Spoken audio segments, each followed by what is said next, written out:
Hello everyone, this is Arena Grandmaster Jimson Trank, and today we will be journeying together about understanding a world. His world, the world of chess. In this video, we will be discussing a game between Grandmaster Vidit from India and Grandmaster Radjabov from Azerbaijan on their game in the 2019 Tata Steel Chess Tournament. And just a few backgrounds from these players. Vidit is the 4th Indian player who crossed the 2700 chess rating. And he also won the 2018 Tata Steel Chess Tournament Challenger Division. And he became Grandmaster at the age of 18. While Timur Radjabov became Grandmaster at the age of 14. And during that time, he was the youngest Grandmaster ever. And during that time also, he defeated Garry Kasparov on their game, and that was really a big news.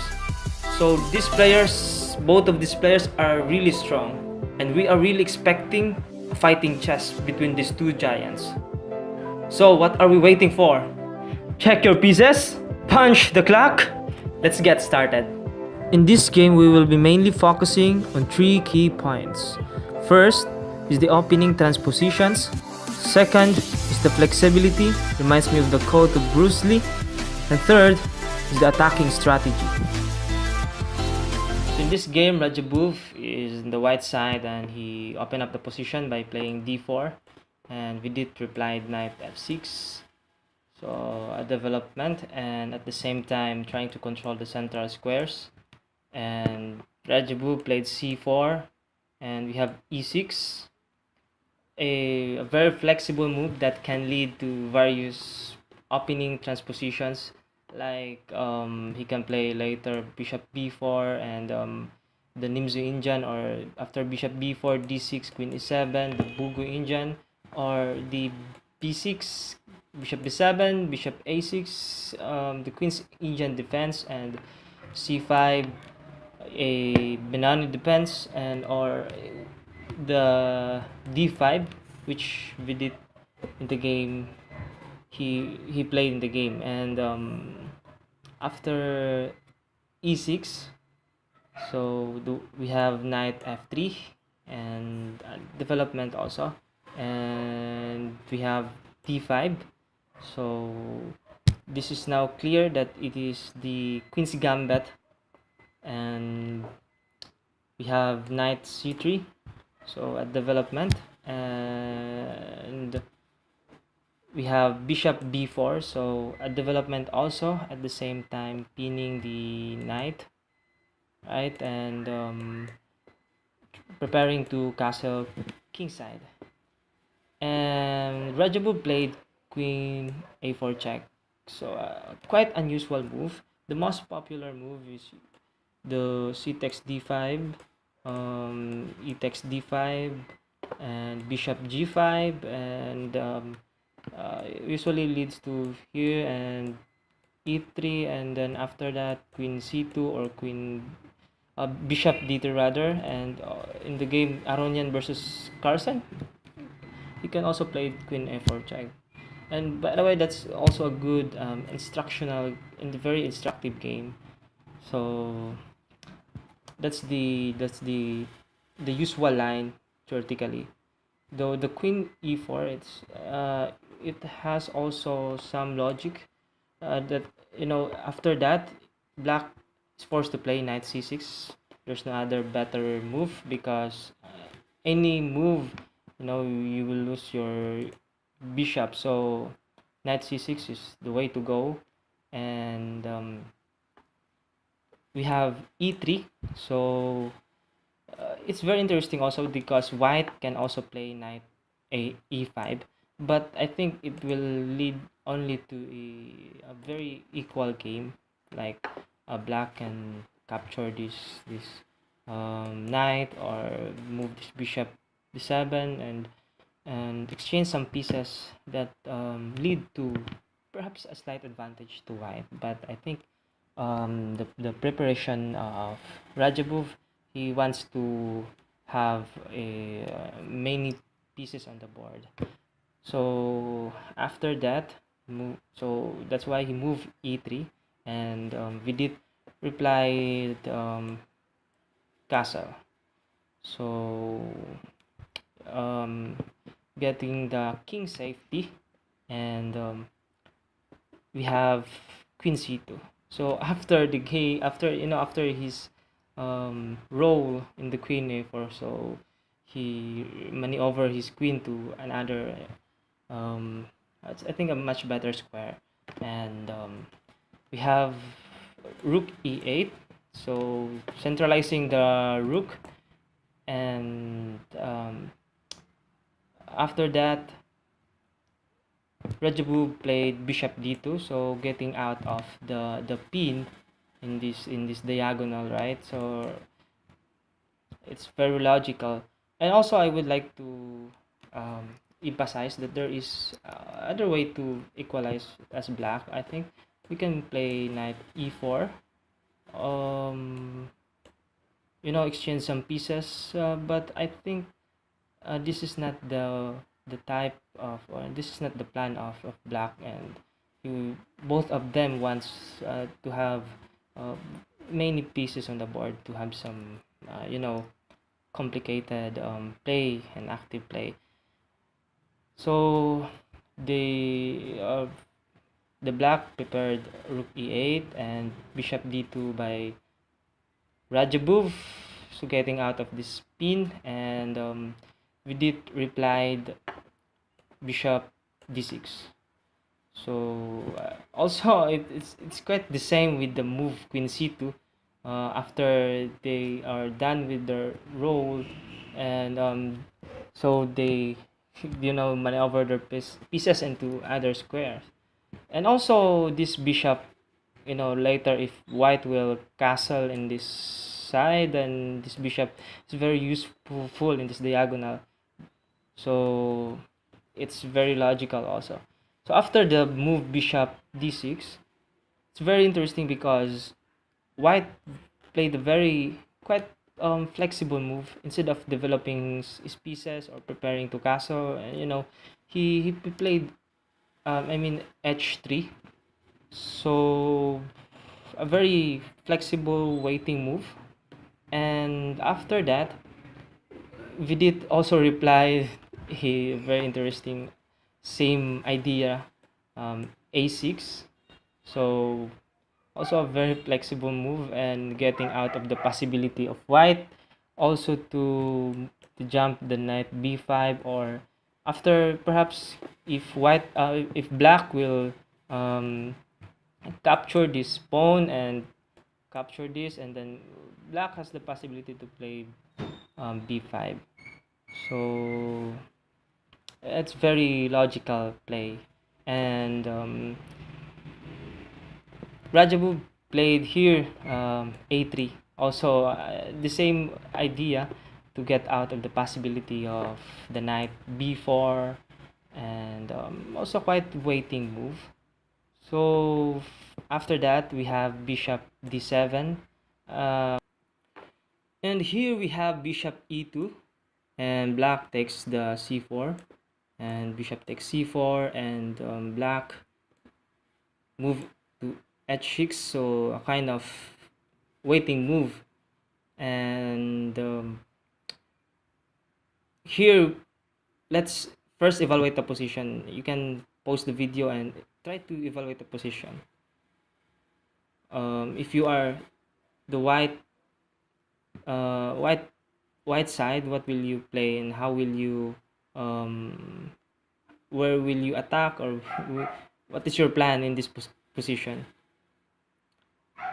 So yeah, as the position remains equal, and though white has a slight advantage, I think a slight space advantage, but still the position is in the ground of equality. So in this particular position, Radjabov played a very kind of active move, and a very aggressive move, and I can say this move is a Alpha Zero like move, and the game between Alpha Zero and versus Stockfish.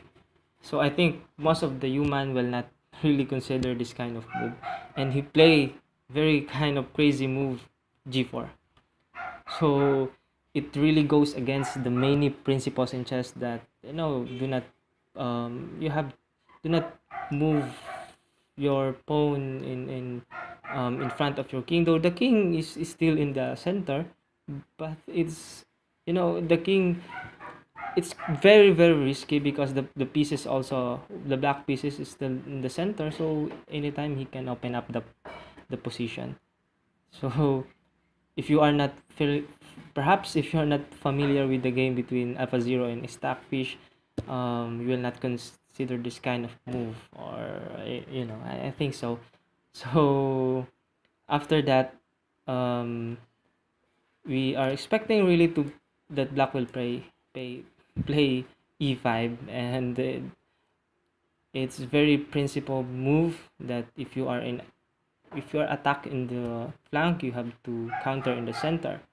So here we have g5. So white continue his um, demolishing all out attack.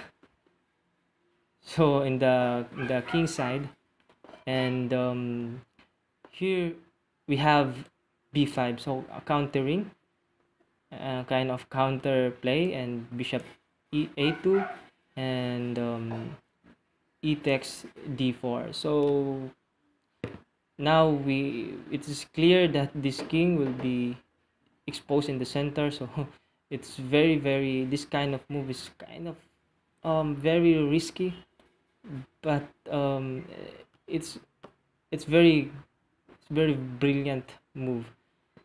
And after that, Radjabov played the AlphaZero like move. Here he chose to play, instead of playing g takes f6. He calculated that's it will not lead to a devastating um, attack, because after that he can capture this pawn by this queen, and threatening this um, knight, and also this knight. So I think it it it is not very it's not his liking. So it will not, the initiative will, you know um will not continue, I think so. So g takes h6, and so we have d takes c3, bishop takes c3. Now it is clear that these two bishops is very very strong in this diagonal, and also this queen and this rook, and they are both attacking on the king side. Though white is one piece down, but initiative wise it's very very it's very dangerous. So in this position, black tries to prevent that kind of play, especially the queen g6, by moving bishop e6. And so this bishop, he challenged this bishop, so he captured that bishop, and we have rook takes e6, and Radjabov played rook g1. So now he is threatening to capture this pawn, and so we have knight e8. And I think this is the biggest mistake in the game that leads to a sequence of demolish the sequence of all out. I think white black can consider to play knight h5. I think that's a better defense, because there's a plan of bishop g3 blocking this rook. At the same time, if he capture that pawn, then there is a possibility to capture this pawn. So black has a significant counterplay. So knight e8 is quite a bad move, right? So this is the reason of I think this demolishing job, and after rook takes, and now the queen enters the king side, and this is very very very good for white. And after that, queen f6, and here you can pause the video and find out some way to proceed also. So it's obvious that the move will be knight g5. For me, it's obvious because this is the kind of weakness, and of course you have to attack that uh, vulnerable uh, square. So after that, Radjabov played the move instead of defending like knight d8 or rook. I mean, Vidit replied rook takes e3, and a very, for me, a resourceful move. So if you are white, what will you play? Will you play here or here, or will you capture that? You can post a video and you can analyze the position, because especially in practical play, you really have to, especially if you have the an advantage, you have to really think in the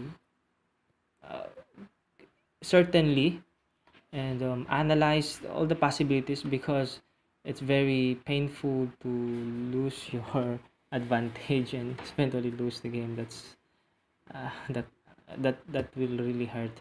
So after that, and we have king f1, because if you capture that, then it will be a draw. For instance, queen f1, and this will be a draw. D1, and right, so the king cannot escape the perpetual check. So that's the reason why you have to really think um, certain certain move. So and then after the move, he played here, and check, and he move is now planning to queen this h pawn, and black tried to attack also by moving bishop g3. When I saw first the position, I thought that black has found a very significant counterplay, and it's quite I thought, though intuitively, I really think that white has a has a way to defend that, this especially bishop f2, but Vidit is very resourceful player. So after that, there's no other way, and there's no better way to defend the f2, but play knight e4, of course, rook takes e4, and rook takes g3. So now black has no attack, and black played rook h4, so preventing the possibility to for this pawn to queen.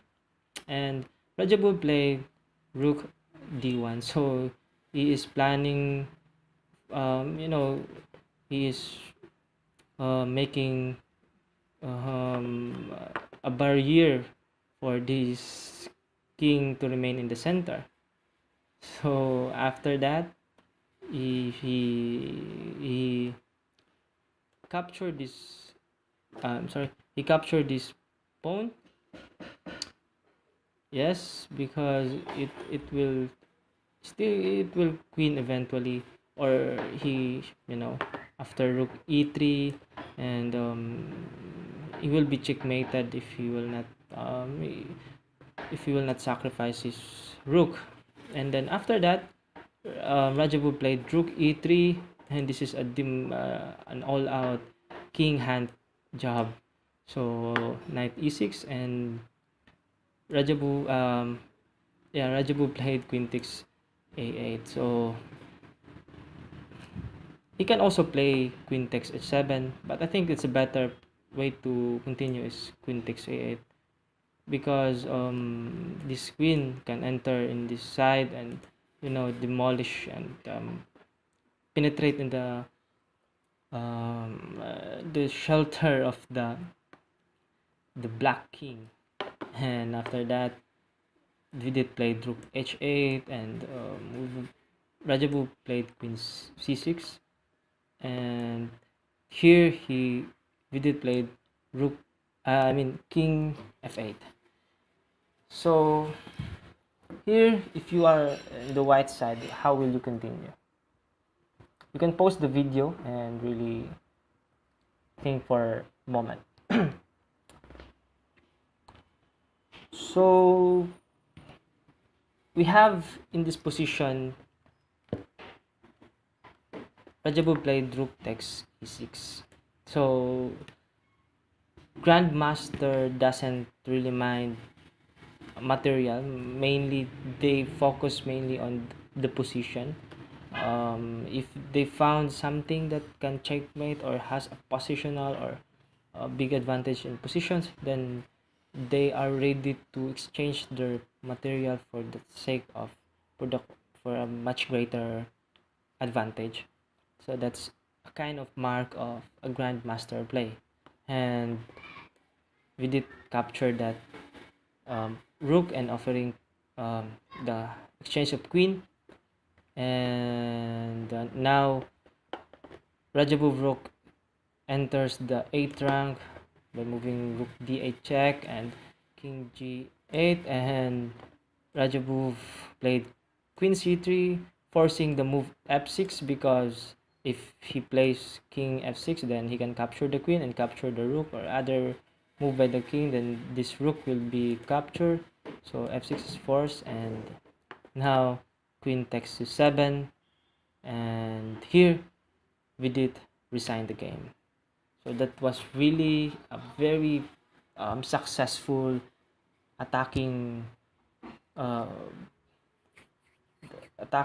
attack by Radjabov, and that game reminds me of the game between Alpha Zero versus Stockfish and UK.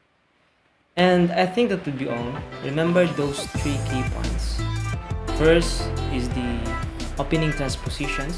So knowing those opening transpositions of those various opening variations gives you an edge into your game.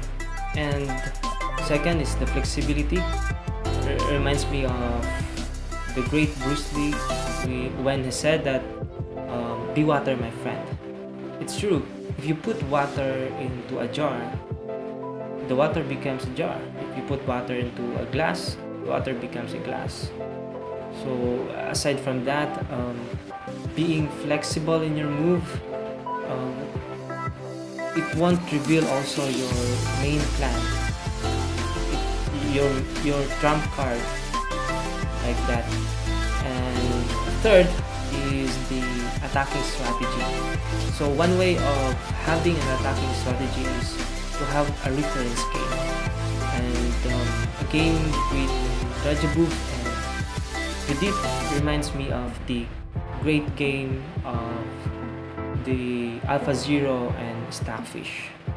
So I hope you have learned from that game, from that video, and thank you so much for watching. And if you have some games that you want me to feature, please comment below, and please don't forget to subscribe for more videos, for more updates. Thank you so much. God bless.